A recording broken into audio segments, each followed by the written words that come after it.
morning. Welcome back to Daybreak on this 20th day of October 2019. It is Monday, and this is the show that brings you what you need to think about as you begin the day. And since you're beginning the week, then it's what brings what you need to think about as you begin the week. And my name is Sam Gituko. I just want to introduce the news review panel this morning. We'll start on this side. Jared Okelo, Member of Parliament for Nyando. Thank you. Karibu sana.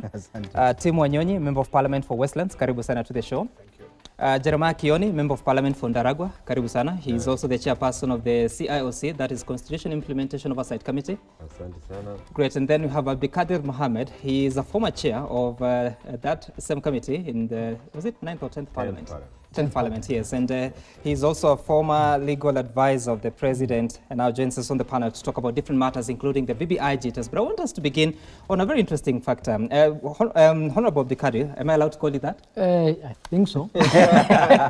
One's honorable. But Abdikadir is fine too. Abdikadir is fine too. Yes. So the last time we heard of you is that you'd been nominated to be an ambassador of Seoul, that is South Korea. Yes. You declined. Then another person was picked, that is Mwende Mwinzi. Then she's having trouble. She's not being cleared. Apparently, she's a citizen of 2 countries. And I just want to ask you, do you think that a high commissioner or an ambassador should be treated as a state officer and therefore be required to renounce her citizenship despite it being by birth? Well, I think it's a very important discussion to have. My personal view is that Parliament is right in that sense. That's my own personal view. But it's a good issue to take to the courts. You see, the genius of the Constitution is that it's a very dynamic document. If there are problems on the definition or interpretation of any clause, you have an arbiter that's already inbuilt, and you take it to before the court. So it's good that it's before the courts. It will finally be determined. If you ask my personal view, I think Parliament was right. I think the National Assembly was right in their interpretation. Is that duty station jinxed? I mean, 2 people having issues. No, I don't think so. I think it's a wonderful country, South Korea. It's a very modern country. I was reading the other day, they produce more power, electricity than the whole of the African continent. They are a very modern economy. So I don't think we have anything against the station or the people of South Korea. Okay. And for you, Mheshimiwa Kioni, in as far as implementing this constitution, because the constitution is clear on who the state officers are, and high commissioners and ambassadors are not part of that. But the definition or what reasoning the National Assembly is using is that this should be a state officer. Do you think it's fair to implement it so? It is fair, and I think, again, it will be good to see how the courts interpret it, but I think it is a correct thing, and especially if you look at what is expected of a person holding that office. I think many will agree that in other countries, if you are not, even if you are to take this case specifically, the officer is a Kenyan and also a U.S. citizen. And if you read the statutes from the U.S., they require you first and foremost to do that which is expected by the Americans before you do anything else for the other country that you belong to. So we are appointing her to go and represent us there without her having denounced the citizenship of the U.S. It's like appointing an American to represent the interest of Kenyans in South Korea, and that was not going to work. I mean, it's good to get some work for people, but that may be the wrong thing for her. All right, I want us to move away from the specifics of the case because it's, I think it's an active matter in court. But Honorable Wanyonyi, so you have to choose between 2 countries in which you are citizen by birth.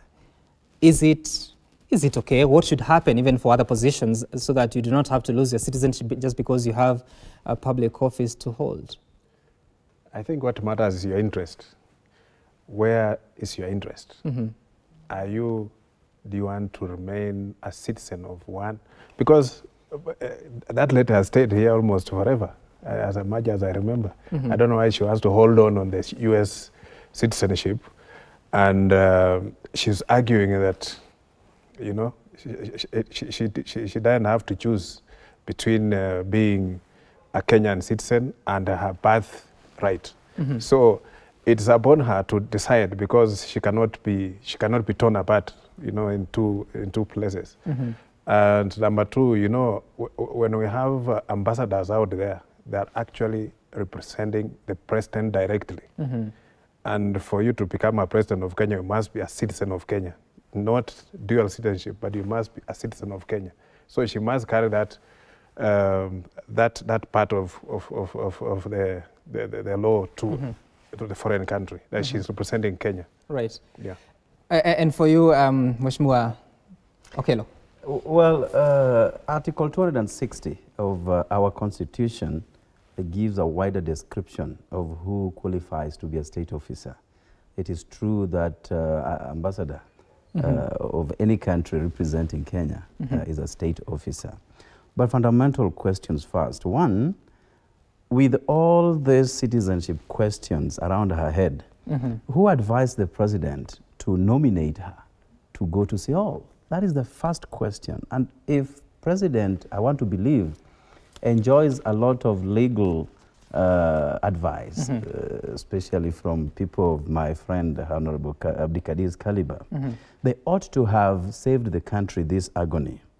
But again, looking at the flip side, this is a person who became an American citizen, courtesy of her parents moving to the U.S. But she was born there, she said. And she was born there, yeah, that is true. Her parents were actually Kenyans, still Kenyans, born in Kenya. One was Kenyan, the other was American. Yeah, but then he moved to the U.S. And then Mwende was born. So the matter is alive before court. We would wish to just wait and see how the court would juggle with this issue of her parents moving to the U.S. and are bona fide Kenyans by birth, and then see how the matter will spin around. But again, it is important that if the president sits at State House, he should be advised correctly. Otherwise, we wouldn't have gotten into this situation.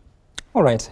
Good that you should say that, but also just to note that he's a gentleman who doesn't want a job, but there are so many others, young and old. But can I say that there are two categories of state officers who are specifically accepted from that. One is judges. If you're a judge, you can be a dual citizen, right? Yeah. If you are in a commission too, you can be a dual citizen. And the Constitution says for those two, you don't have to be a Kenyan citizen. Okay. You could be a Kenyan citizen and carry a citizen of another country.